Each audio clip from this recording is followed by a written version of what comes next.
Hello. Hi, Alicia. It's Eric from Locals Only. How are you? Good. How are you, Eric? Hey, good. I'm going to be pulling out outside your office in a white Mercedes. I'll see you in just a few seconds. Awesome. See you then. Okay, bye-bye. Hey, welcome to Locals Only. I'm Eric Hale, and if you don't know me, I'm the guy that founded Local Magazine 14 years ago in my garage. It's been my job for all those years to tell you the coolest places to eat in all of Southern California, fun things to do so you have date nights that aren't boring, and we've talked to some really interesting people. Now we have a podcast, and we're lucky enough to call this Mercedes-Benz EQE all-electric sedan, courtesy of Fletcher Jones Motorcars in Newport Beach, our mobile podcast studio. So sit back, buckle up, and enjoy the conversation. Welcome to Locals Only.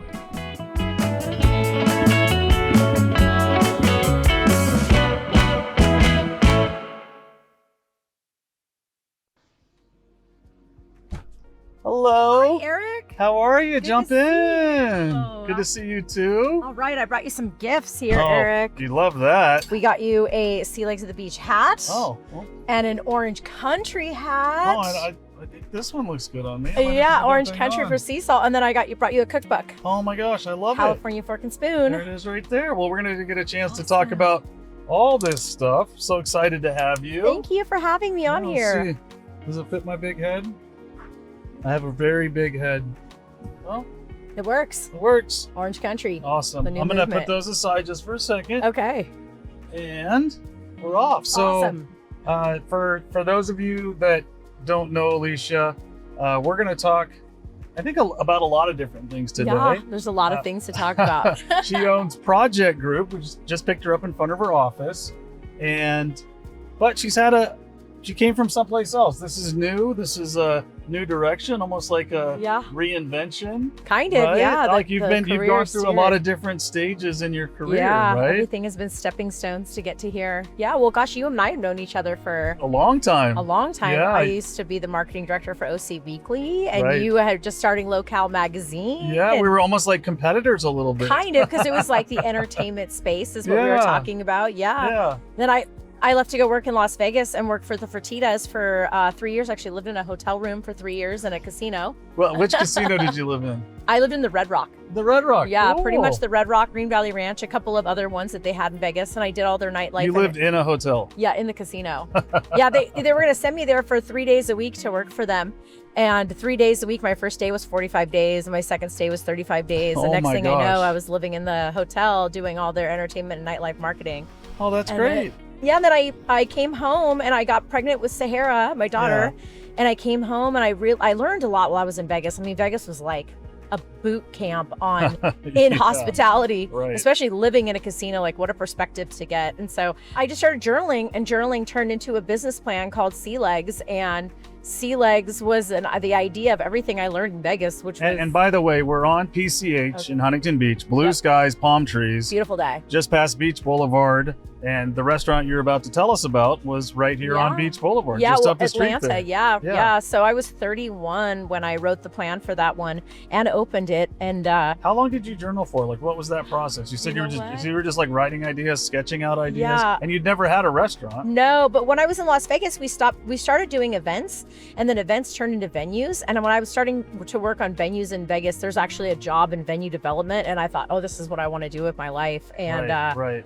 anyways, I learned so much as we opened up some venues in Las Vegas. I'm like, this is, Vegas builds everything for women because then the men will come. That's kind of their strategy. And then everything is built upon celebration. So nobody celebrates a birthday alone, right? And so Right. that thought of birthday showers or bridal showers, parties, weddings, like everything is in grabbing bulk people. Mm. So when I was journaling my plan for Sea Legs, it was really the strategy of like, how can I take what Vegas taught me and create a venue that would speak to Orange County and Huntington Beach per se, with all those things. So Sea Legs was this idea of what would women want? And being a Right. woman, it was easy. We want wine.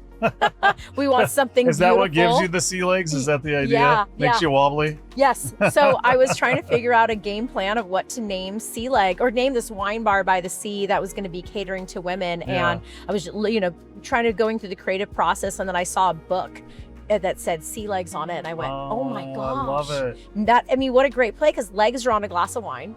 I don't know if you know that, but if you spin the glass, legs dribble down. That's what comes down. Yeah, Oh, the higher that's sugar true. content, the deeper the legs that come on a glass of wine. Wow, that And the fits. more wine you drink, the more sea legs you would have. And so it was kind of a funny, And I've had drinks at sea legs and left with sea legs. Yeah, and before, left with sea legs. at the original restaurant, for sure, with my wife. Yeah, and so, yeah, that's right. Because I remember you guys when you were dating, when you would come in. Yeah, I mean, gosh, that's time 12, has gone 13 on. years ago, yeah. Right? Yeah, wow. So that iteration, that restaurant, what were the highs, what were the lows of that? How long did it, it's not there today. So No. what was the progression? Obviously, there had to be amazing highs opening it, lots of hard work and lows. Maybe you walk us through some of those. Yeah, gosh. I mean, I was 31. I had no money and a baby strapped to my chest, and I was living on the fumes of a dream. And I really understood a lot about marketing and, creating concepts, but I didn't understand a lot about business. So, And restaurants in particular are restaurants, completely different. They run on slim margins. Yeah, slim margins. Personnel costs are insane. Yeah, Food a fluctuating cost constantly. Food waste. There's so many different things to learn, I'm sure. Even things of just like structuring a business and business partners, and things like that. Like there's a lot of painful lessons I had to learn the hard way. We all make those mistakes getting into business. I always tell people, like, fall on your face 100 times, but get up 101. Just don't ever quit. And wanted to quit and wanted to give up and didn't. And but then all of a sudden, as I felt like I was failing, I would win an award. And then I'd be like, this is so weird because I feel like I don't deserve this award. Right. The golden foodies at the time were like a big deal. And I was winning these golden foodies. And I thought, God, I feel like I don't deserve this because I felt like you want to win the award for like golden cash register, not golden foodies. Yeah, like I was so broke and I was so just like working 100 hours a week and just, just doing all the things. But then we were getting all this attention and recognition. And so as time went on, I ended up becoming like the sole owner of Sea Legs and ended up really driving that concept and got kind of past the cumbersome, really difficult time. And then it started like floating through, and my landlord came to me and said, you should open up a concept in the shopping center or something else because you have so many people here, they need more seats. And it was true. We were billowing. It was a small restaurant, not enough to hold everybody. 100 seats. Yeah. And we had that brunch that I don't remember. Sea Legs brunch was just. I mean, women. It was like a line, like a nightclub at 9 a.m. in the morning. But even with all of that, even with the great ideation and the working hard and all of that, it just wasn't making it for you, right? Well, or not it was. necessarily. Or it was. No. Finally started doing good. Yeah. I think the hardest part was learning the lessons of business, but once I figured it out, it started making sense. Okay. What happened was I grew, right? And I ended up opening up Sea Salt, which was my steakhouse. It was kind of like mirroring Sea Legs. And then I got an opportunity to put Sea Legs inside LAX airport. And that was a whole new idea. So now there's three, and you're spread even more thin. I'm 35. I've got a 4-year-old. Right. And so I'm still juggling so many things, but I'm doing it right. I'm in construction at Sea Salt. I won the bid. And when I say won the bid, because that'll kind of go into what I'm doing at the beach. You basically do an RFP process and you put your concept together, and you basically are trying to bid against other people who want the lease for this location. And we did that at LAX with a group, with a airport restaurant group, and we won the bid and we got Sea Legs in the end of Terminal 2 at LAX. Amazing. That was a big deal at the time. And that was a 25-year deal, and I was able to just license my brand, and I didn't have to actually run it. That was actually somebody else runs it. Yeah, if you're at a stadium or an airport, a lot of people don't know. You might have the name of the restaurant on the business. But it's the company that has the contract for the concessions. The concessions that runs all those restaurants. Not knowing when we bid on LAX and we were with the group, the concessions company, I had no idea that my career was going this direction. Right. But at the time, I was just focusing on my 2 restaurants there in that town, Sea Legs and Sea Salt. And then I had somebody come to me from the city of Huntington and say they wanted to endorse me on this project that California State Parks was gonna be putting out to bid. And I understood the terminology, but I had never done the bid myself. But I thought, you know what, I'm just gonna go look because it's kind of interesting, And they said that Bolsa Chica State Beach, that the California State Parks had wanted to take these 4 buildings that were restaurants and turn them into something else and revitalize that beach. And they were looking for a partner who would come up with something creative to do on that beach. And this is about where we're gonna start now. We're getting towards the end of Huntington Beach, kind of where Bolsa starts. And this is the first thing they came to you with. So just to put a timeline together, you've done your 4 years of of restaurant college, right? You're a senior and now you have 3 Yeah. locations. Yep. That's all going great. And then somebody's like, oh, let's add more to your plate. Let's add 4 more locations to your plate. And you said, well, let's take a look at it, because they were, I guess the reason they're coming up for bid is they all were kind of underperforming for the state as a tax center, they were right? empty Tax for base. like 20 years. Just sitting there. No, Yeah. they weren't. You couldn't even get snacks or They anything. They were were- just empty. Homeless encampments. They were Oh, pigeon wow. dens. They were where skateboarders would use the ledges to skate. They were just not being used. They were not being used, and they were just. But you're sitting on some of the most beautiful real estate in California or on the West Coast. I mean, and if people haven't been there, just to describe these 4 locations, even though they look beautiful now, these 4 locations are on this boardwalk that runs through Bolsa Chica, where all the people ride their bikes and take walks, and it's on the sand. It's literally you touch the on sand, the sand. and you're a few hundred meters from the ocean. So you're like the best views, the best place you could possibly have a location. Yeah. Probably around the world. These buildings that the California had put major budgets into and had never been used because the exteriors were so kind of terrible looking, but once I opened the doors inside, they're like brand new kitchens. Oh, they were. Yeah, so like California State Parks had put these buildings together and they just were not being used. So they're like preserved. They Kind kind of of. been preserved because they hadn't been used inside. Because nobody had really run them. And But the infrastructure was there, so you didn't have to. It wasn't just like taking blocks and no, I didn't have to like put the build blocks up, in. right? No, Yeah, right. So there were 4 locations at Bolsa, and there were a lot of people actually looking at the bids for this. And I thought, God, there's no way I can do this. I mean, I've got sea legs and sea salt and now LAX, and my daughter's only 4 or 5 years old. Like, I don't even know what I'm thinking. But as soon as I listened to the presentation, it was hard not to see. It's funny because we're passing it right We're now. driving by one of them, which is now called PCH Tacos. But yeah, if you took off the black paint, the red awnings, and It would just look like that bathroom building. it's just like a state building, like you'd see at like a any state building. park. Yeah. And so I decided I was going to bid. And I thought, even if I just win the worst one, I know what I'm capable of because I'm really Well, you good could at bid on marketing. each one individually. That's how they were set Got up it. originally. Okay. There were all Okay. 4 of them on this beach. And I thought, gosh, I'm gonna try to figure out which one I'm gonna bid on. And if maybe I choose the worst one because no one will bid on that one. And I know what I'm capable of as far as the marketing side of things.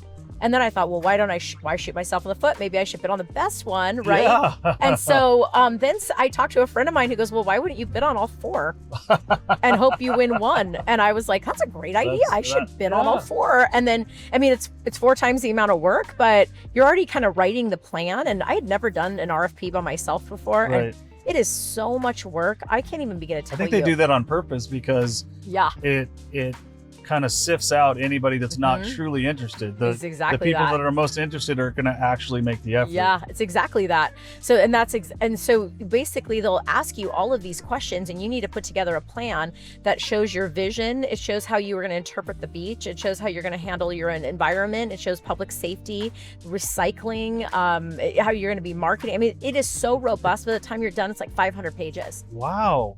So I bid on all 4, hoping I'd win one. And what happened was I had a sea leg, so it was easy to plug in sea legs and then So make just it at make the the beach. names kind of the same aesthetic, all of Because that. I had a concept that already Right. like I could lean back on. Then there was sea salt. I had a sea salt, so hence sea salt. And then I created 2 concepts. And then I bid, and I will never forget. I was 36, sitting at my office, Wow. sitting in my restaurant at OC Weekly at Sea Legs Wine Bar, and they called me up and said, "You just won the bid on all 4." Whoa. And I went, "Oh my God, how am I going to do this?" And when do I start? Yeah, wait a minute. That wasn't my plan. I didn't think I'd ever win the bid on all 4. I was just hoping I'd up my odds at getting 1. Yeah. And so, I kind of just went, I'll just do it.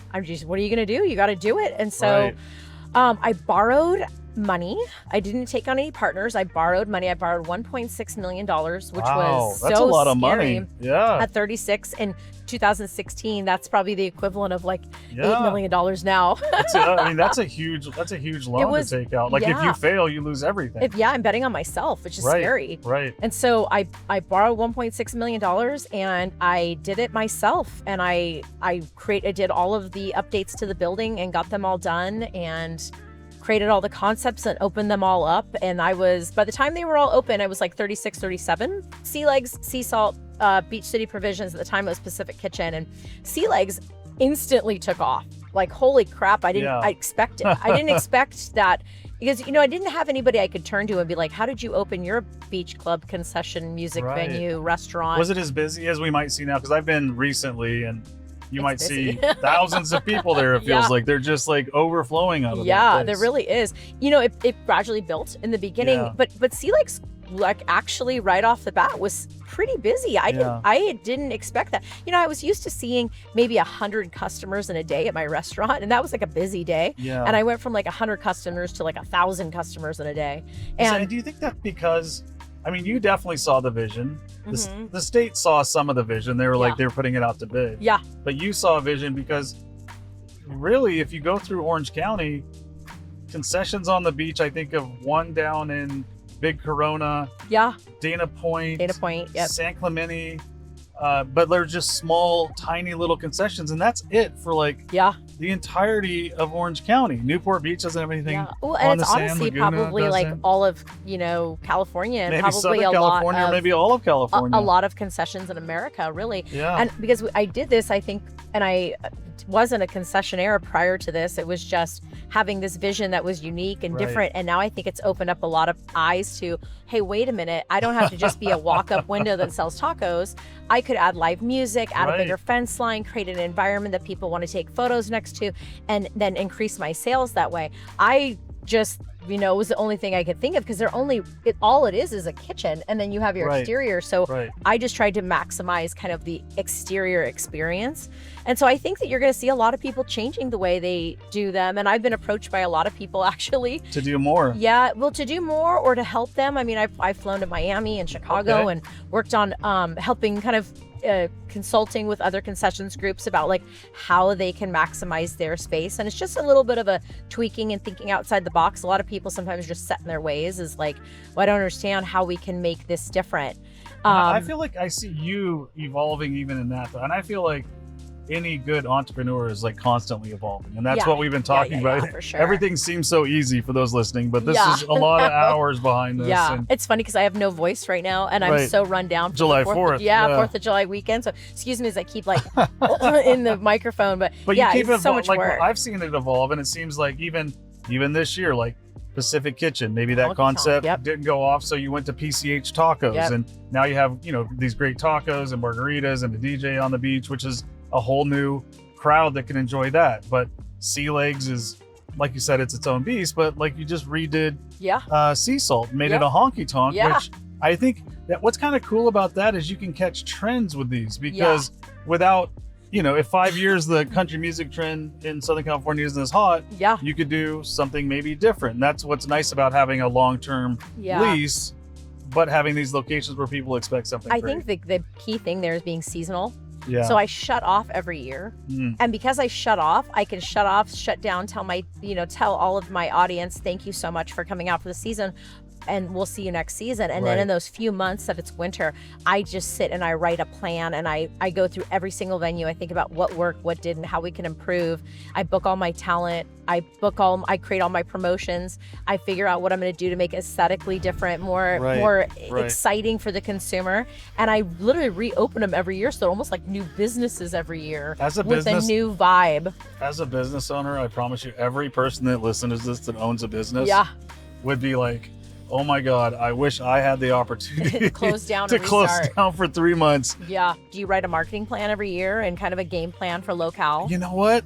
I probably should. I run locale very much by the seat of my pants. I try to be as responsive as absolutely possible to everything. So it's just, I'm not as good as you. No, not at all, but not at all. I need to be, and I'm learning. I'm learning the same way our listeners are learning. I tell a lot of people who come and ask me for advice, I said, if you can just stop every year. Stop every year. Even if you're giving yourself like a week window to just sit and think about how you can improve and grow your business every year, and then write a plan, like literally put that on a deck. I usually hit the end of the year and I'm so exhausted. I just go like, don't talk to me for 3 weeks. Most people do. And trust me, I there's times where I'm like, like, God, I don't want to do this. Yeah. I don't want to write this plan. And let me tell you, I call it my project playbook. Yeah. By the time I write the plan every year, by the way, it's about 100 maybe plus pages by the time I'm done. And then I bind it and I give it to my entire team. I give it to California State Parks. I give it to the city of Huntington Beach. I make sure that everybody knows what's going on in my head. But it is, I think, the one secret to helping me be successful is being able to look back, think about how I can improve, put a plan together, showcase the plan, and then book everything a year out and then give it to everybody so that we're all on the same page. And that's just like one big key detail to, I think, keeping these all fresh and keeping the concepts fresh, all the way from the art installations to the food, to the entertainment, the promotions. So that sounds like some secret sauce, right? It is some secret sauce. It's a lot of work. I'm a special kind of psychopath, I guess. Well, let's talk about that, because we've already talked about having all these restaurants and locations and working all the time. And then I showed you this when we got in the car, but then you're like, well, let's then go ahead and on top of all of that, make a cookbook. So why don't you tell me about California Fork and Spoon? It's something I have in my kitchen. I can't remember what I tried. I have tried one, but I'm not like not a culinary expert. But. I get asked all the time, like, how did you get here? How did you do this? And there is a long story, which we're kind of talking about right now. Right. And I wanted to tell that story, but I wanted to do it through the eyes of the food I've been cooking Huntington Beach all these years. And I say I, myself, my team, my chefs, what we've been feeding the community all these years. So basically it's a culinary story tale of from sea legs to sea salt to all the things that we geeked out on in food, because I'm a food beverage company. We are addicted to the industry. And so there are things from like pizza to cocktails to brunch where we took such deep dives into trying to figure out what was cool, what people were doing, putting together ingredients, and then creating our programming. And so with that, I basically laid this out in a way that it took all the different sections and it told a story of all the food that we've been feeding Huntington Beach all these years, that basically indirectly tells a story of how I got to where I'm at right now. And I think with the California name, I mean, a lot of the people that visit are from out of town. I'm sure a lot of locals are there, but there's a lot of out of towners, and it gives them a way to take a little piece of California home with them and recreate some of it back home. That's awesome. Well, the last concession I'm opening, which is still in construction. Let's talk about those, because now we're going to the other end of the beach. So there's a different story here. Yeah, there is a different story. So now we worked with, we got the Bolsa Chica, we got the 4, but now we're driving by a whole new bunch of them. One of them named after your daughter. Yes. Okay. So now we're at Huntington State Beach. And so you're absolutely right. There's Bolsa Chica State Beach, which is its own entity. And then you've got Huntington State Beach. So as this opportunity came up to bid on Huntington State Beach, and as I learned what my customers wanted, I learned how to be being a partner to California State Parks and what that meant. I definitely felt like this was my next quest, and was to bid on this beach. Huntington Beach House we're passing right now. Sorry to interrupt you, but that's one of them right there. The heart of Huntington Beach. Yeah. And so I put a bid together knowing that these would become available, and I was prepared. First time I did it, I had no idea what I was doing. Second time I was prepared. So when the bid came out, I already had my concepts together, my renderings. You're like, I'm going to win all of these. I was determined. And how many were available this time? There was 3 here, but then I asked to place a 4th one, which is my sandbox, and it's like a little kiosk store at the beach, because there's just a need for being able to sell firewood and cold beverages and sunscreen to the beachgoers.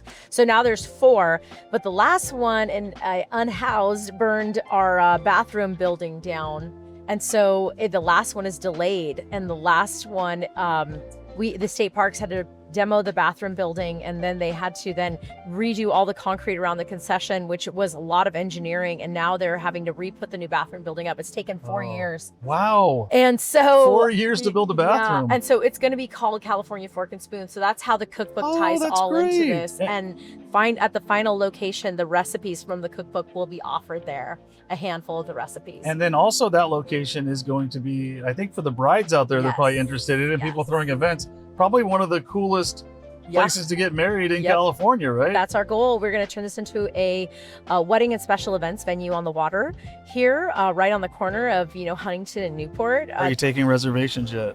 Not yet. I want to make sure we're a little bit closer on the construction before we get there. Brides are always planning in advance, and if they find out they get married on the beach, that might change things. We have so many people who have asked already if they can start planning for weddings there. If you don't realize, we're driving back and forth through Huntington Beach on PCH. We're going by Sahara now. Sahara, like the desert. Yep. Pizza place, I might- which is named might after your tap my daughter. tap your daughter, named after your daughter. How cool is that?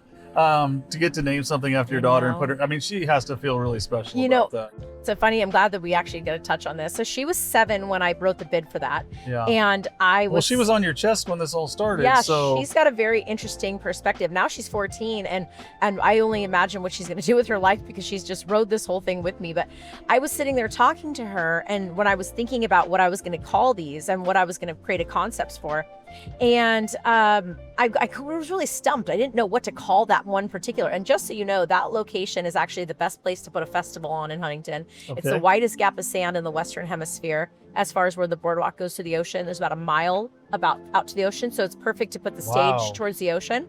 And so you can get, 20, 30,000 beachgoers out there for an event, in which they do. Yeah. And so I was really trying to think of something cool to be on the backside of where the festivals should be.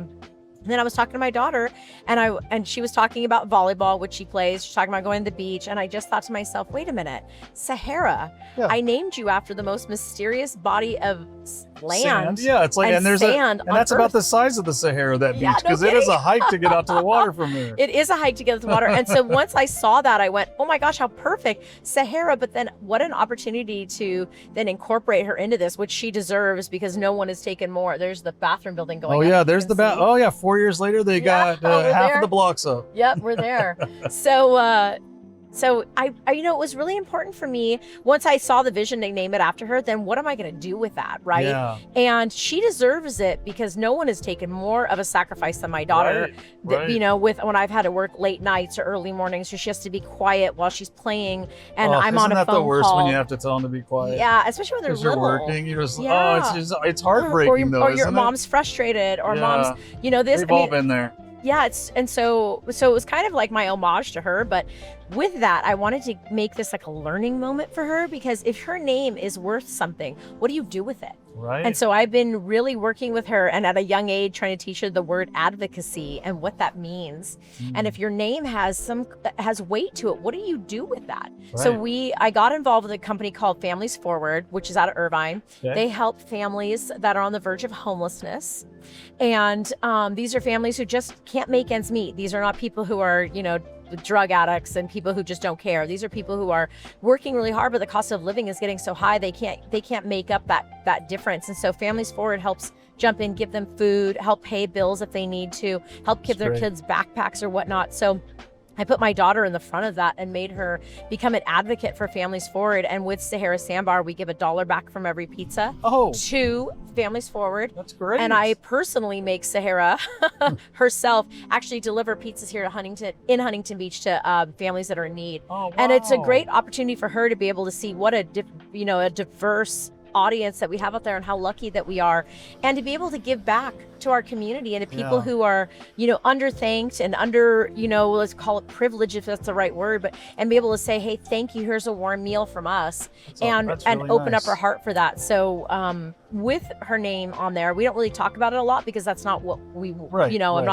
not doing this to boast that we're giving back, but with that, between me and her, I want her to walk away as she gets to be an older, an adult, and realize when she has an opportunity to do good, do it.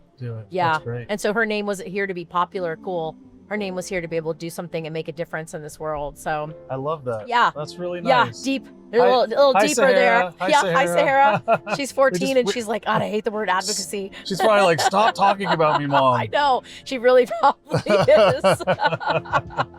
Well, I think we've got a chance to cover a lot of your story. Thank you. And we're kind of heading back towards the office, but awesome. This is a good chance to tell people maybe like what they can expect this summer, what they might expect coming up, some of the things you're excited about, like maybe the barbecue, some of the things you've had. I mean, for sure. You got some pretty good barbecue at the beach, and maybe some bands coming up. I think maybe that's a good chance to sell a little bit. I had a 10-year, I've been at Bolsa Chica for 10 years. So I had to redo the bid for Bolsa Chica to be able to extend my lease. That was last year. It was very scary because at this point now I've really built something and there's a lot of people who would love to come get it. Right. And so I had to bid against the public and do a public bidding process to keep my lease. And I spent 3 months writing once again, and put together a plan of how I could then keep making Bolsa Chica a great place to visit. And so changing sea salt to the honky tonk, changing Pacific Kitchen to PCH tacos, and really talking to my Latin audience that's here at the beach. Anyways, I won that bid, thankful and grateful that I won that bid, and I can still stay out here and serve my community.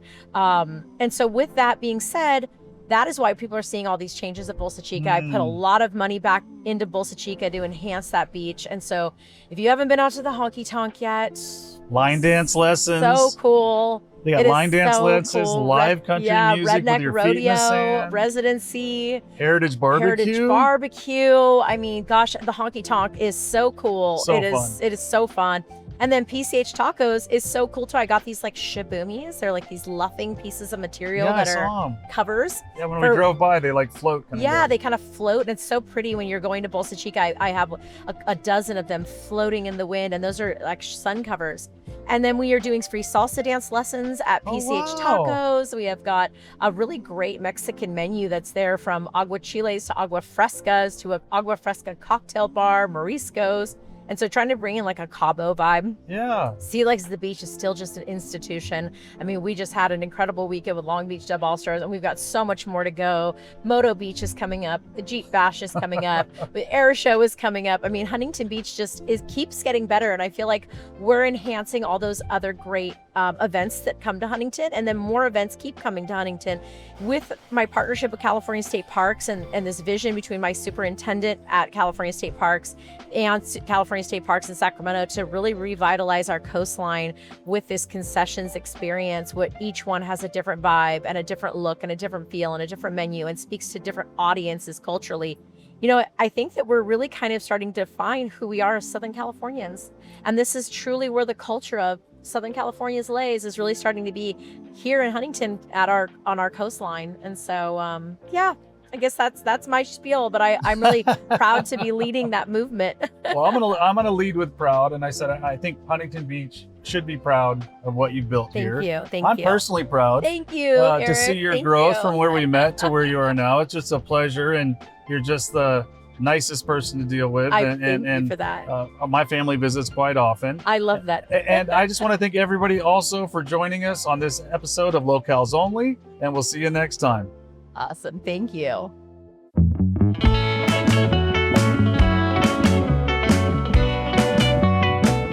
I want to thank everyone on the Straw Hut Media team, and as always, a big thank you to Fletcher Jones Motor Cars in Newport Beach for providing this beautiful Mercedes-Benz EQE to be our rolling podcast studio.